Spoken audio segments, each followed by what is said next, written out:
नमस्कार, मैं महिमा शर्मा। स्वागत है आपका डेली इनसाइडर में।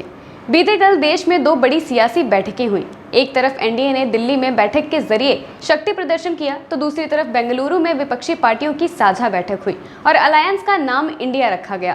बैठकें भले ही शक्ति प्रदर्शन के लिए हुई हों, लेकिन असली संग्राम बैठक के बाद शुरू हुआ। देखिए ये रिपोर्ट।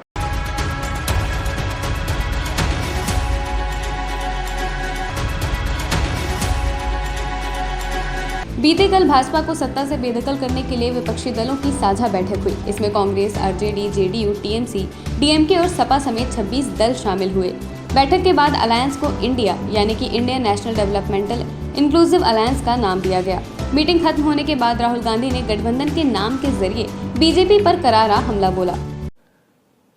हमने अपने आप से सवाल पूछा, लड़ाई किसके बीच में है?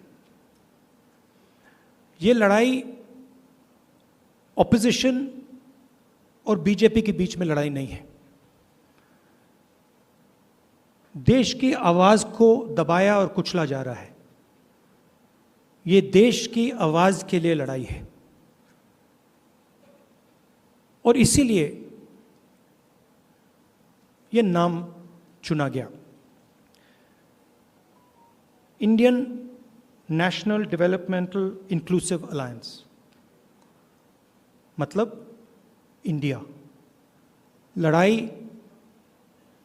एनडीए और इंडिया के बीच में है, नरेंद्र मोदी जी और इंडिया के बीच में है, उनकी विचारधारा और इंडिया के बीच में है। आप जानते हो, जब भी कोई हिंदुस्तान के सामने खड़ा होता है, इंडिया के सामने खड़ा होता है, तो जीत किसकी होती है, कहने की जरूरत भी नहीं है। विपक्षी कुनबे की अगली बैठक मुंबई में आयोजित होगी। उधर दूसरी तरफ एनडीए की बैठक को संबोधित करते हुए पीएम मोदी ने विपक्षियों पर जमकर हमला बोला। पीएम ने अपने संबोधन में कहा कि गलबहिया मिशन नहीं, मजबूरियां हैं। जनता देख रही है कि ये पार्टियों क्यों इकट्ठा हो रही है।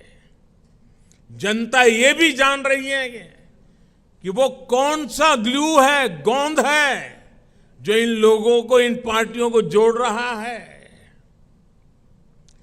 किस तरह छोटे छोटे स्वार्थ के लिए मूल्यों और सिद्धांतों से समझौता किया जा रहा है। लोग देख रहे हैं कि केरल में लेफ्ट और कांग्रेस एक दूसरे के खून के प्यासे हैं, लेकिन बेंगलुरु में दोनों पार्टियों के नेता हाथ में हाथ डालकर मुस्कुरा रहे हैं। लोग देख रहे हैं कि बंगाल में लेफ्ट और कांग्रेस के नेताओं पर, उनके कार्यकर्ताओं पर टीएमसी हमले कर रही है, लेकिन इनके नेता टीएमसी के खिलाफ कुछ भी बोलने से बच रहे हैं। इसलिए देश के लोग कह रहे हैं कि गलबहियां मिशन नहीं है, मजबूरियां है। इनकी सच्चाई आपको दूसरे राज्यों में भी दिखाई देगी। नेशनल कॉन्फ्रेंस के नेता और पीडीपी के नेता एक दूसरे को कैसी कैसी गालियां देते हैं। आरजेडी और जेडीयू के लोग कैसे कैसे शब्दों से एक दूसरे को नवाजते थे। देश की जनता ने यह सब करीब से देखा है और देख रही है। इसलिए इनकी नुरा कुश्ती हो या मजबूरी की दोस्ती, इसकी हकीकत 140 करोड़ देशवासियों के सामने आ चुकी है। पहले बैठक पर घमासान मचा, उसके बाद नाम पर संग्राम छिड़ गया। भाजपा के लगभग सभी बड़े नेताओं ने विपक्षी कुनबे के नाम पर निशाना साधा और लड़ाई को भारत बनाम इंडिया में तब्दील कर दिया। असम के सीएम हेमंत बिस्वा शर्मा ने ट्वीट करते हुए लिखा कि हमारा सभ्यतागत संघर्ष इंडिया और भारत के इर्द गिर्द केंद्रित है। अंग्रेजों ने हमारा नाम इंडिया रखा और कांग्रेस ने इसे सही मान लिया। हमें खुद को इस औपनिवेशिक विरासत से मुक्त कराना होगा। हमारे पूर्वज भारत के लिए लड़े और हम भारत के लिए काम करते रहेंगे। भारत के लिए भाजपा। दूसरी तरफ सियासी गलियारों में चर्चा हो रही है कि पीएम मोदी ने 2014 में कांग्रेस मुक्त भारत का नारा दिया था और अब कांग्रेस खुद एक कदम उसकी तरफ बढ़ गई है। दरअसल कहा यह जा रहा है कि विपक्षी गठबंधन के नए नामकरण के चलते यूपीए यानी कि यूनाइटेड प्रोग्रेसिव अलायंस गुम हो गया है। लेकिन दशकों से देश की राजनीति को करीब से देखने वाले वरिष्ठ पत्रकार इसे कांग्रेस के लिए अवसर बता रहे हैं। देखिए, मुझे ऐसा याद पड़ता है कि जब अटल बिहारी वाजपेयी के नेतृत्व वाली सरकार की हार हुई थी, तब कांग्रेस ने इस तरह का एक गठबंधन बनाया था जो कि सफल रहा। तमाम सारे दल उसमें साथ आए थे और उस दल ने 5+5 10 साल तक सरकार भी चलाई। हालांकि प्रधानमंत्री उसमें मनमोहन सिंह रहे, लेकिन बाकी सभी दलों के मंत्री अलग अलग पदों पे थे। महत्वपूर्ण भूमिका भी उन्होंने निभाई थी। लेकिन और ऐसा माना जा रहा था कि यूपीए का ये जो एक्सपेरिमेंट है, ये प्रयोग है, ये बड़ा सफल रहा था, जिसमें एक यूपीए की एक कमेटी थी जिसमें कि सोनिया गांधी को एक प्रमुख भूमिका दी गई थी। तमाम सारे घटक दलों के भी उसमें रिप्रेजेंटेशंस रहते थे और ऐसा माना जाता था कि यूपीए का एक्सपेरिमेंट भविष्य में भी एक सफल तौर पे चैलेंज देने के तौर पर उभर सकता है।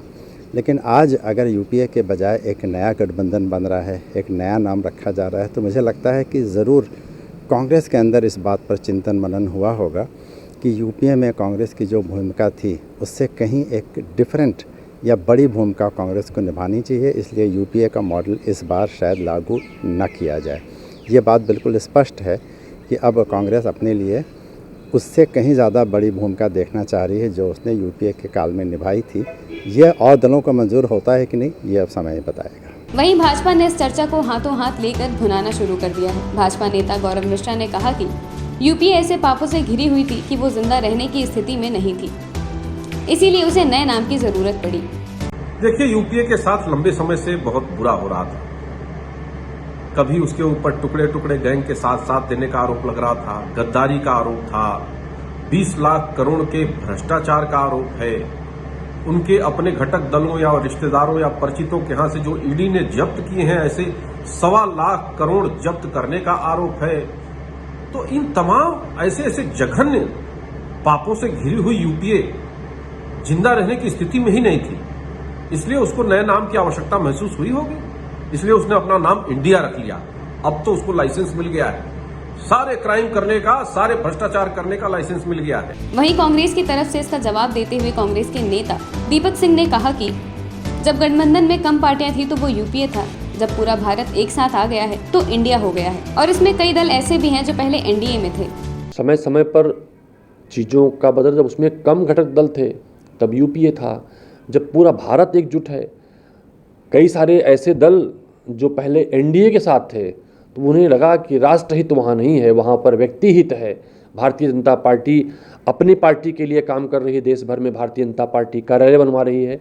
उन्हें लगा कि भारतीय जनता पार्टी देशवासियों के लिए ही, चुनिंदा उद्योगपतियों के लिए काम कर रही है, तब वो लोग इंडिया के साथ आए हैं। कांग्रेस पार्टी देश के लिए काम करती है और इसका इतिहास भी रहा है। हमने तमाम नेताओं की शहादत दी है। राहुल गांधी जी ने अपनी दादी को खोया है, अपने पिताजी को खोया है। कांग्रेस पार्टी ने तमाम सारे मुख्यमंत्रियों और मंत्रियों को खोया है। आतंकी हमले कांग्रेस पार्टी के नेताओं पर हुए हैं।